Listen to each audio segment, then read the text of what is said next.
maybe just a couple of days, maybe even just one day, right? And you're shooting, and that's cushy, but the cushy in the fact that you're not grueling hours. It's one day or whatever. It's not the best money, but it works, right?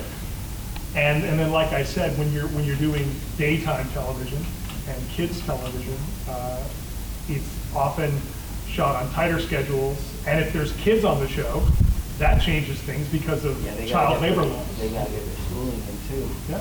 Set aside time. So yeah, it does. And it was really grueling doing the show. I think I had maybe one day off a week, and we were doing maybe if we were lucky, and it was 16 to 18-hour days. Yeah. Always. Yeah. And this, as nice as it is, it's steady work. It's good work. You get to do these conventions and meet people, and you get to be iconic characters. But I think a lot of people also don't realize it's not Brad Pitt money either, right? You know what I mean? So it's you have to constantly. 90% of the money out there is Brad Pitt money. Right. That's what I mean. 99%. But just even being on a TV series, I think a lot of people don't realize that you've got to keep working to keep making a living. And so the more episodes you do, you know what I mean? At the same time, that can be exhausting. Especially in the Canadian industry. Because you don't get the visuals or anything like that. In the States, you can do a show and it'll sustain you. Oh yeah, right? absolutely. Because you get paid fairly. You don't get paid fairly. So for those of you that don't know, the way the unions work is different from the States and Canada. And the fact that if you do, like say you're a regular on a TV series in the States, there are what they say the residuals. It's you continue to make royalties as the show continues to air. And your contract often renews every 6 months, every year, every season, every show, and that includes commercial work a lot of times. And I mean, we do have that in Canada, but it's just for this show specifically. Well, that's what I'm saying is so in Canada you can get the residuals, you can do that. They just have different percentages. But then there's also there's different percentages. It's an American project versus a Canadian project. Yeah, and it depends on the role, and it depends on if you're a regular. Yeah. And again, if it's kids television, a lot of times it's what they call a straight buyout, and you're paid the one time, the one episode, and then that's it. Yeah. So you might get like a $5 residual a year, or like a 60-cent residual. I get those every once in a while. I get the $2 checks for something from 5 years back. Save the check. Did you guys know each other before Power Rangers? No, I met this guy at the airport on the way there. Really? Yeah. I got pulled out of the line and I was being patted down. He walked by. This and then I walked on the plane and he was sitting there and he was like, "Hey, are you going to Power Rangers?" I was like, "Yeah, you." Yeah. Friends ever since. That's cool. Where do you shoot? Where do you film Power Rangers? Auckland, New Zealand. That's a long flight. Very long flight. 18? 27. That's 27. 27 No.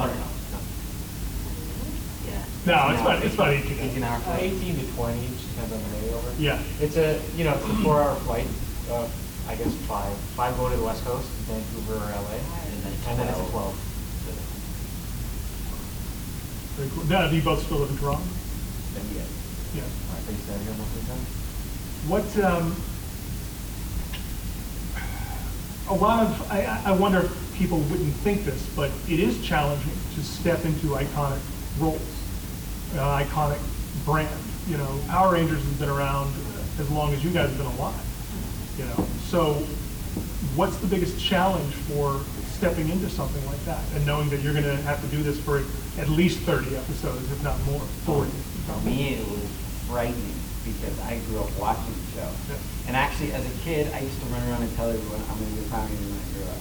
Like, that was my thing as a kid. I used to be late to school watching the show. And then I got the audition, and I didn't even know it was Power Ranger at first.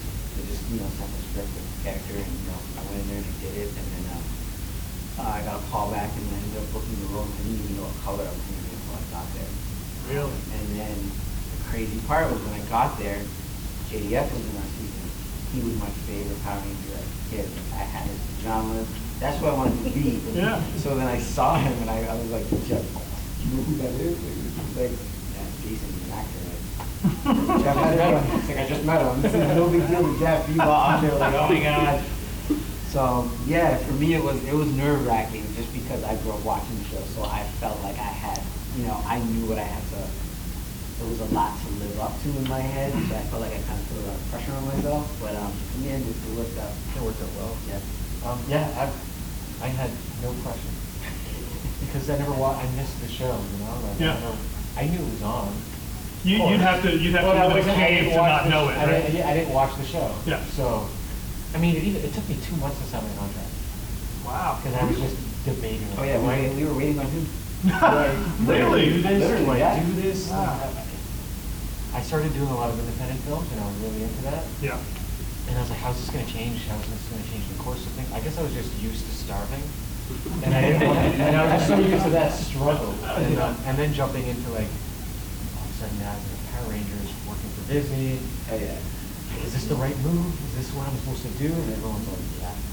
That was the You scariest did- part it though. was- I didn't know. It took me 2 months. Getting on the plane and knowing you're going somewhere, you're not gonna know anyone, you're gonna be there for 9 months. Is that how long? About a year. 9.5 months. Yeah.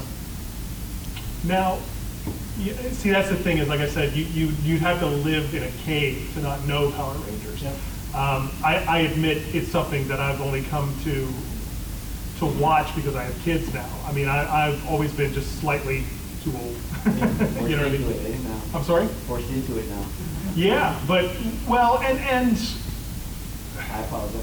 also, but no, there's something to be said about also it's not just having kids, it's when you get older and you have the time and you finally hear, well, I'm gonna watch this thing I've heard about for so long, right? I mean, when Power Rangers first hit big, I was already in my 20s, so I was too old to be watching the kids show, right? And now, and then it's kind of funny, then when you hit 40, then you kind of go, oh, now I'm old enough to watch a kids show. So it's an enjoyable thing, but I could see the pressure of, there's always in the back of your mind that pressure of, no one wants to be the guy that only did one album with Kiss. Yeah. Right? You're that, so you go, oh, I don't want to go on the message boards and find out that I'm the Power Ranger that everybody hates. Or You're always going to be selling reviews. Yeah, Nothing absolutely. you can do about that. Yeah. Well, but that's the thing also about working in genre, you know what I mean? Working in comic books or comic book shows, movies, or whatever, is that there are going to be people that came before you, there's going to be people that come after, and there's going to be those diehard fans that can be really wonderful, or they can hate you. And I mean, how do you guys deal with that? Do you ignore the online comments and the trolls? Oh yeah, if you're gonna do this, you have to have thick skin. Yeah. I mean, we have to deal with rejection every day, pretty much. You go into an audition, you don't get it for whatever reason. You don't get most of what you bring for. So it's something you just build up a thick skin to allow this stuff to really pay attention to it. Yeah, you see it. You see it, but yeah. I don't know, but when we first did it, my character was an evil ranger, turned into a good ranger after. It's very much like the JDM character in person with the green and white. And I remember a lot of people really didn't like the way I was playing it back to then. But I purposely played it in a different way because I didn't want it to be like the stereotypical outsider coming in. Yeah. He's like the anti-hero on the series, you know what I mean? Yeah. Chip on his shoulder, trying to play it too cool. I didn't want that, Yeah. So I wanted to come at it from a different angle, and only since doing the conventions, I actually see people who actually get it and got that I was coming from a different place with him. Because I thought it would just be like a copy of something else, right? Or what's always, you always see these characters, a lot of them play the same way, Standard. The standard, they come in, rebel's the wrong word, because Trent wasn't a rebel. Yeah. But that type of character comes in, he tries to be the cool guy, or he is the cool guy. The other guys don't necessarily like him because he's competition, he gets the girl. Because that's how, even on Power Rangers, that's how our show was. I just wanted to be the guy that's just trying to look for new friends because he just moved and he was adopted and he lost his family and he's trying to make friends with everyone, so he's trying to be good to everyone. I wanted to come across that way. Yeah. Do you guys go to fan sites and message boards and read the comments discreetly or anonymously? Or anything? Rarely. When I was curious when we first did the show, when the first 5 episodes I never aired, want to come out of it. just to see the feedback because we didn't have social media back then, right? So Yeah. we were going on Ranger board. Yeah. So something like that, right? Yeah. You go on that to try to see what people are, saying about you and how the show is. Because it wasn't aired in New Zealand when we Right. shot, so we were shooting and we had no idea what was happening. What was the turnaround? Like you were shooting and then how soon did it go to air? Quick, actually. Because that's the other thing about like kid shows and daytime Wasn't TV, it 2 the months? turnaround's fast. I think it was like 2 or 3 3 months difference. Yeah. It was pretty quick. That's Well, very- we shot- actually very it quick took in a little television. while to get going. Yeah. Once we started moving in, yeah, it was like, it takes me 3 months. What's the hardest part about shooting an episode of a Power Rangers show? The ADR. Yeah. Between the ADR and the fight scene. For everybody that doesn't know what ADR, it's additional dialogue recording. So, In studio stuff. they do the fight scenes, and all the characters in suit, and then after that, we have to go into the studio and put our voice on top of it. It's not actually us in suits. Yeah. So that was something that we did every day after we would be on set. We'd be on set till about 6, and then from there, we would go to ADR, and we'd do all the voice stuff Yeah. till about 9 o'clock. Yeah. It was fine, I think.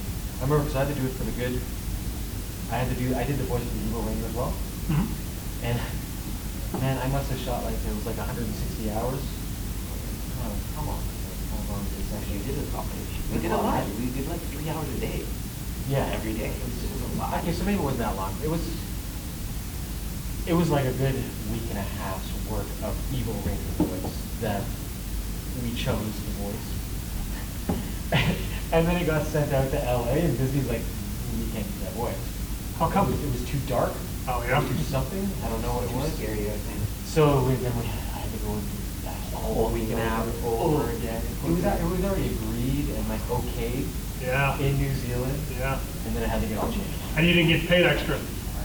You get paid. Did you get paid extra? You get paid for that. Okay, well, at least you got paid. Yeah, Anytime you're in but there, you don't you need get it. paid. But I'm saying, But at least you got paid extra, right? At least it wasn't like, hey, look, man, we already paid you, it's in the contract, go back and do the voice Yeah, again. you know they'll pay you, but you don't, like, you can keep the money and be happy not to go in there to do Oh, that. and I Your voice hated is- ADR so much, I hid one It's day. tough on your voice after a while. I actually hid from production. Really? I did not do my ADR. It was my day off, and they called me, and they were like, oh, no, we need you to come in and do ADR. And I was like, nope, my day off. Because day offs were like so scared during this show that I was like, nope, I have so much planned, you're not getting me to come in.